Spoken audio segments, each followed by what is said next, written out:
KP के house में rangers की पूरी टीम गई, नफरी गई और उन्होंने अली अमीन गंडापुर जो खैबर पख्तूनख्वा के वज़ीर आला हैं उनको पहले आया कि गिरफ़्तार कर लिया, फिर ये तरदीद आ गई कि गिरफ़्तार नहीं किया गया, फिर कहा गया नज़रबंद किया गया, फिर कहा गया मुज़ाकरात किए गए। लेकिन इस सारी गेम के पीछे वो सारा माइंडसेट है जो अडियाला जेल से चलाया जा रहा है, जिसमें ये कहा जा रहा था कि शायद लोग इतनी बड़ी तादाद में निकलेंगे कि इस्लामाबाद में किसी शंघाई तावन तंजीम क्या किसी लोकल तंजीम का भी इजलास ना हो पाएगा। अली अमीन गंडापुर को सेफ पैसेज दिया गया। जी हाँ, अली अमीन गंडापुर जो कि अटक के उस तरफ तक जो है, उनके बयानात बड़े खौफनाक किस्म के थे, इशारे भी कर रहे थे वो उस वक्त। तो अली अमीन गंडापुर ने यह ख्वाब पहले भी चकनाचूर किया था, आज भी अली अमीन गंडापुर ने ही ये ख्वाब चकनाचूर किया। अब आप जब फंसे हैं तो आपने एक मरतबा फिर जब शंघाई तावन तंजीम में जयशंकर ने पाकिस्तान में आना है तो आप उसको डी चौक में आने का दावत दे रहे हैं और आप कह रहे हैं कि जी हम शंघाई तावन तंजीम के ख़िलाफ़ कोई प्रोटेस्ट नहीं कर रहे हैं। तो इसी से इनका दोगलापन, इनके यू टर्न्स, इनके मुनाफ़कत का अंदाज़ा किया जा सकता है। नेतन्याहू का जो सोल डिस्ट्रीब्यूटर है इस खत्ते में वो भारत है। इसराइल का सोल डिस्ट्रीब्यूटर तो भारत है। इसमें सारे उसके जो अज़ाइम हैं इसराइल के मुसलमानों के ख़िलाफ़, उसकी अगर कोई पासदारी करता है, उसकी अगर नुमाइंदगी करता है तो वो भारत है। तो भारत का वज़ीर ख़ारजा आ रहा है तो समझे आप ये इसराइली का नुमाइंदा जो था उसको दावत दी जा रही तो पहुंची वहीं पे हाथ जहां का खमीर था। तो जयशंकर को बुलाया जा रहा है। गंडापुर गिरफ्तार, गंडापुर रहा, गंडापुर के साथ ये होगा, गंडापुर के साथ वो होगा, सारे फसाद की जड़ गंडापुर है। लेकिन गंडापुर ना गिरफ्तार हुआ, गंडापुर आराम से चला, चलते चलते ब्लू एरिया तक आया, ब्लू एरिया से डी चौक से होता हुआ केपी के हाउस तक गया। कौन मुखबर था, किसने गिरफ़्तार कराया, किसने केपी के हाउस तक पहुँचाया, ये है आज का मेरे बोलते कालम का मौजू। मैं आपका मेज़बान आमिर रज़ा ख़ान। तो आज बात करते हैं पाकिस्तान तहरीक-ए-इंसाफ़ के एहतजाज की, जिसमें आज सबसे बड़ी ख़बर तो यही है कि केपी के हाउस में रेंजर्स की पूरी टीम गई, नफरी गई और उन्होंने अली अमीन गंडापुर जो खैबर पख्तूनख्वा के वज़ीर आला हैं उनको पहले आया कि गिरफ़्तार कर लिया, फिर ये तरदीद आ गई कि गिरफ़्तार नहीं किया गया, फिर कहा गया नज़रबंद किया गया, फिर कहा गया मुज़ाकरात किए गए। लेकिन इस सारी गेम के पीछे वो सारा माइंडसेट है जो अडियाला जेल से चलाया जा रहा है, जिसमें ये कहा जा रहा था कि शायद लोग इतनी बड़ी तादाद में निकलेंगे कि इस्लामाबाद में किसी शंघाई तावन तंजीम क्या किसी लोकल तंजीम का भी इजलास ना हो पाएगा। लेकिन हुकूमत की हिकमत अमली अपनी जगह पे है। 245 के तहत जो है फ़ौज को तलब कर लिया गया और फ़ौज लगाने के बाद अवाम में कम अज़ कम ये तासर था कि अब उस तरह से बेसुकूनी नहीं होगी। अली अमीन गंडापुर को सेफ पैसेज दिया गया। जी हाँ, अली अमीन गंडापुर जो कि अटक के उस तरफ तक जो है, उनके बयानात बड़े खौफनाक किस्म के थे, इशारे भी कर रहे थे वो उस वक्त। इस तरह का इशारा पता नहीं वो किस लिए कर रहे थे, वो भी कर रहे थे। फिर वो डायरेक्शन भी दे रहे थे, कह रहे थे कि गाड़ियों को आगे लेकर चलो, वो जो बड़ी गाड़ियां हैं जो कि हुकूमती वसाइल हैं उनको लेकर आगे चलो। और उसके बाद वो जब पंजाब में दाखिल होते हैं तो अली अमीन गंडापुर तो है बिल्कुल ही वो जिसको कहते हैं ना सांप जो था फन फैलाए हुए, उसका फन जो नीचे आया तो वो फिर इस तरह का कोई इशारा बन गया और वो जहर निकला सांप बन गया, यानी रस्सी रह गया।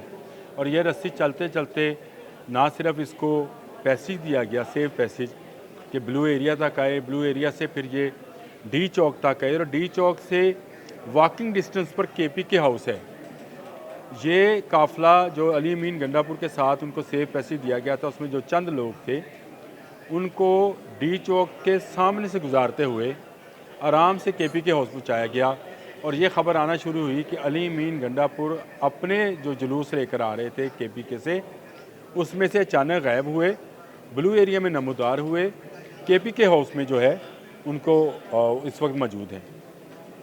ये सारा मामला अली अमीन गंडापुर के इल्म में था।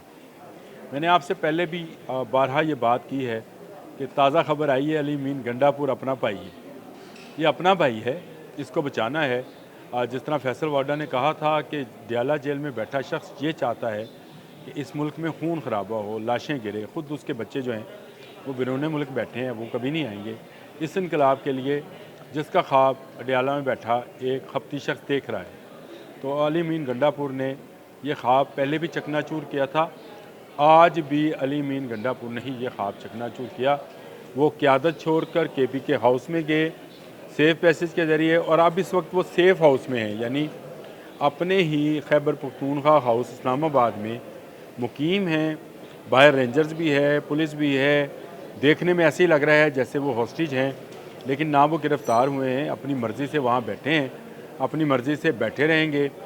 बाहर अगर हंगामा होता है, बाहर अगर आंसू गैस चलता है, बाहर रबर बुलेट्स चलती हैं, तो अली अमीन गंडापुर की जाने बला जो होना है वो हो जाए। अब आ जाते हैं एक और मुद्दे की तरफ, और वो मुद्दा ये है कि पाकिस्तान का अज़ली दुश्मन हिंदुस्तान और उसके वज़ीर ख़ारजा को दावत दी बैरिस्टर सैफ ने 2 प्रोग्राम्स में, एक में नहीं जी 2 प्राइवेट चैनल्स प्रोग्राम्स में उन्होंने दावत दी। उन्होंने कहा कि जयशंकर जो हैं वो आएँ और आके ना सिर्फ हमारे प्रोटेस्ट में शामिल हों, बल्कि जमहूरियत के लिए वो उस काज़ में जो हमारा काज़ है उसके लिए वो करें, और उसमें तकरीर भी करें, उसमें वो साथ भी दें। मजबूत पाकिस्तान के लिए जमहूरियत बहुत ज़रूरी है।